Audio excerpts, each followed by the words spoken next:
Hello friends and welcome back to my YouTube channel let's discuss. Friends, आज हम discuss करने वाले हैं क्लास 10th विषय साइंस, और यह वर्कशीट आपका होगा 62 जो कि 2 दिसंबर 2020 के लिए है। तो आइए इसे प्रॉपर वे में डिस्कस करते हैं। विद्युत धारा के चुंबकीय प्रभाव क्या होता है। आपका जो विद्युत धारा चैप्टर स्टार्ट हुआ उसी का ये नेक्स्ट वर्कशीट है जो कि बहुत ही इंटरेस्टिंग है। चलिए, विद्युत धारा वृत्ताकार पास के कारण चुंबकीय क्षेत्र कैसे उत्पन्न होता है इसे हम समझेंगे, और ये मोस्ट इम्पोर्टेंट है।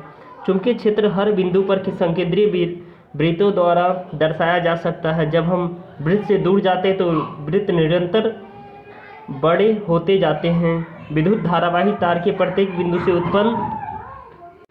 उत्पन्न चुंबकीय क्षेत्र रेखाएं पास के केंद्र पर सरल रेखा जैसी प्रतीत होने लगती है, और पास के अंतर चुंबकीय क्षेत्र की दिशा एक समान होती है।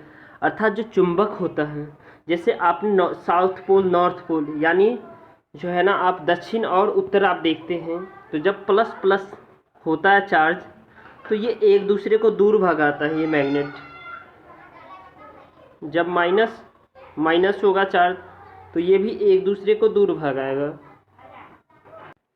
अगर जब यही चार्ज प्लस और माइनस होगा तो ये एक दूसरे को अट्रैक्ट करेगा, माइनस प्लस होगा तो ये भी एक दूसरे को अट्रैक्ट करेगा। ठीक है, तो उसी प्रकार से हम इसे जानेंगे। अब देखिए, पास के अंदर चुंबकीय क्षेत्र की दिशा एक समान होती है, अर्थात चुंबक की जो डायरेक्शन है, यहाँ देख पा रहे हैं ये डायरेक्शन एक समान है। ठीक है,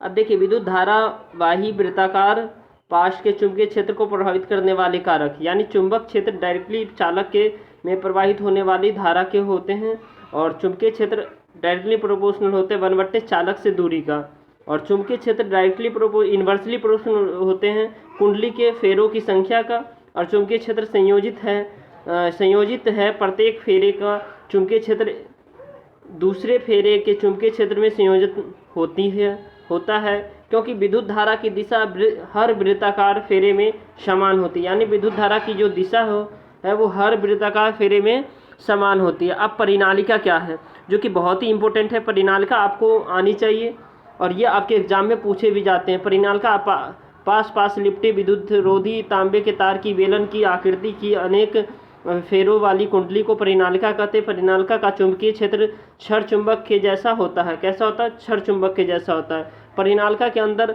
चुंबकीय क्षेत्र एक समान होता है और वह समानांतर रेखाओं के द्वारा दर्शाया जाता है। चुंबकीय क्षेत्र की दिशा परिनालिका के बाहर उत्तर से दक्षिण और परिनालिका के अंदर दक्षिण से उत्तर। परिनालिका का उपयोग किसी चुंबकीय पदार्थ जैसे नर्म लोहे को चुंबक बनाने में किया जाता है। उसके बाद आप देख पा रहे हैं यहाँ, जैसे किसी विद्युत धारावाही परिनालिका का उपयोग उसके भीतर रखी स्टील की छड़ को चुंबकीय करने में किया जाता है, एक छड़ चुंबक।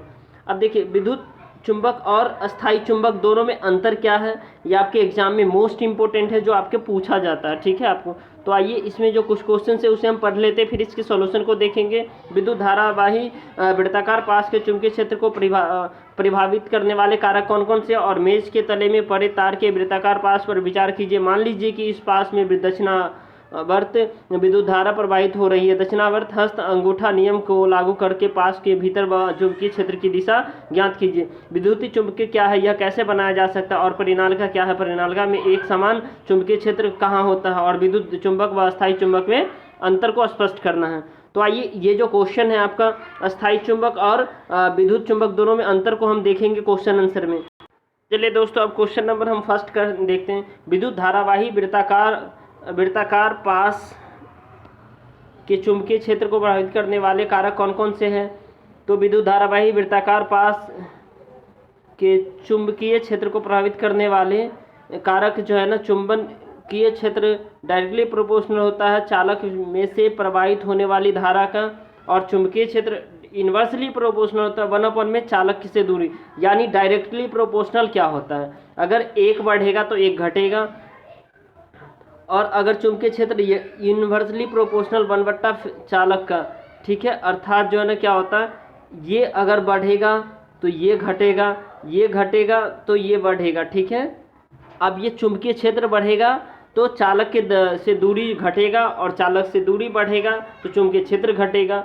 तो चुंबकीय क्षेत्र डायरेक्टली इन्वर्सली प्रोपोर्शनल होता है, डायरेक्टली प्रोपोर्शनल जो है ना कुंडली के फेरों की संख्या का, और चुंबकीय क्षेत्र संयोजित है प्रत्येक फेरों को चुंबकीय क्षेत्र दूसरे फेरों के चुंबकीय क्षेत्र में संयोजित होता है, क्योंकि विद्युत धारा की दिशा हर वृत्ताकार फेरे में समान होती है। अब क्वेश्चन नंबर 2 है, जो कि हमने बताया मेज के तल में पड़े तार के वृत्ताकार पास पर विचार कीजिए। मान लीजिए कि इस पास में दक्षिणार्थ विद्युत धारा प्रवाहित हो रही है। दक्षिणार्थ हस्त अंगूठा नियम को लागू करके पास के भीतरी चुंबकीय क्षेत्र की दिशा ज्ञात कीजिए। तो इस पास में दक्षिणार्थ विद्युत धारा प्रवाहित हो रही है, इसीलिए दक्षिणा हस्त अंगूठा नियम के अनुसार दाहिने हाथ की अंगुलियों को दक्षिणावर्त दिशा में मोड़ने पर अंगूठा मेज के तले की ओर संकेत करता है। अतः पास में अंदर चुंबक की दिशा ऊपर से नीचे की ओर होगी और पास के बाहरी चुंबकीय क्षेत्र की दिशा नीचे से ऊपर की ओर होगी। अब क्वेश्चन नंबर 3 है, जो कि बहुत ही इंपॉर्टेंट है। विद्युत चुंबक क्या होता है, यह कैसे बनाया जाता है? तो विद्युत चुंबक उस पदार्थ को कहते हैं जो लोहा, कोबाल्ट तथा निकल को अपनी ओर आकर्षित करता है। जैसे लोहे को चुंबक के पास रखने पर लोहा चुंबक की ओर आकर्षित करता है, इसी को चुंबकीय आकर्षण भी कहते हैं। अब चुंबक बनाने की जो विधि है वो कैसे, चुंबक को स्पर्श विधि और इलेक्ट्रॉनिक करंट विधि के द्वारा बनाया जा सकता है। स्पर्श विधि क्या होता है? इस विधि के द्वारा किसी क्षण को चुंबक के साथ बार बार रगड़ने पर उसमें चुंबक के गुण आ जाते हैं। और दूसरा इलेक्ट्रॉनिक करंट विधि, जब किसी छड़ या लोहे के टुकड़े को में तार लपेटकर उसमें विद्युत धारा प्रवाहित की जाती है तो वह लोहे का टुकड़ा या छड़ चुंबक बन जाता है, तथा यह जब तक चुंबक बना रहता है तब तक छड़ में विद्युत धारा प्रवाहित होती रहती है। इलेक्ट्रिकल करंट विद्युत धारा द्वारा बनाई गई चुंबक का उपयोग इलेक्ट्रिक उपकरण, मोटर, पंखे आदि में होता है। अब क्वेश्चन नंबर 4 है, जो कि परिनालिका क्या है। परिनालिका में एक समान चुंबकीय क्षेत्र कहाँ होता है? तो देखिए परिनालिका क्या है? पास लिपटे विद्युत रोधी तांबे के तार को बेलन की आकृति को अनेक फेरे वाली कुंडली को परिनालिका कहते हैं, जैसे ये देख पा रहे हैं यहाँ पे, ठीक है। परिनालिका का चुंबकीय क्षेत्र छड़ चुंबक के जैसा होता है और परिनालिका के अंदर चुंबकीय क्षेत्र एक समान तथा समांतर रेखाओं के द्वारा दर्शाया जाता है। चुंबकीय क्षेत्र अंदर की ओर होता है, ठीक है। और चुंबकीय क्षेत्र की दिशा परिनालिका के बाहर उत्तर से दक्षिण की ओर होता है, परिनालिका के अंदर दक्षिण से उत्तर की ओर होता है। परिनालिका का उपयोग किसी चुंबकीय पदार्थ जैसे नर्म लोहे को चुंबक बनाने में किया जाता है और इसका दिशा अंदर की ओर होता है। ये क्वेश्चन जो ये पूछ रहा है जो है ना, परिनालिका में एक समान चुंबकीय क्षेत्र कहाँ होता है? तो अंदर की ओर, अंदर में होता है, अंदर, ठीक है। उसके बाद क्वेश्चन नंबर 5 है, जो कि बहुत ही आसान है। अब मैंने आपको बताया था विद्युत चुंबक व अस्थायी चुंबक में अंतर स्पष्ट करें। विद्युत चुंबक या अस्थायी चुंबक होता है तथा यह आसानी से चुंबकत्व समाप्त हो सकता है, यानी विद्युत चुंबक का, जबकि अस्थायी चुंबक ये आसानी से चुंबकत्व समाप्त नहीं किया जा सकता। इसकी शक्ति बदली जा सकती है विद्युत चुंबक को, जबकि अस्थायी चुंबक की शक्ति कभी नहीं बदली जा सकती। विद्युत चुंबक की ध्रुवीय बदली जा सकती है, जबकि अस्थायी चुंबक की ध्रुवीय नहीं बदली जा सकती और यह प्रायः अधिक शक्तिशाली होता है विद्युत चुंबक, जबकि अस्थायी चुंबक प्रायः कमजोर होता है। तो फ्रेंड्स, अगर आपको ये वीडियो पसंद आए तो इस वीडियो को आप लाइक कीजिए और कमेंट कीजिए और मेरे चैनल को सब्सक्राइब कीजिए ताकि आपको लेटेस्ट नोटिफिकेशन मिलता रहे। Thanks a lot for watching.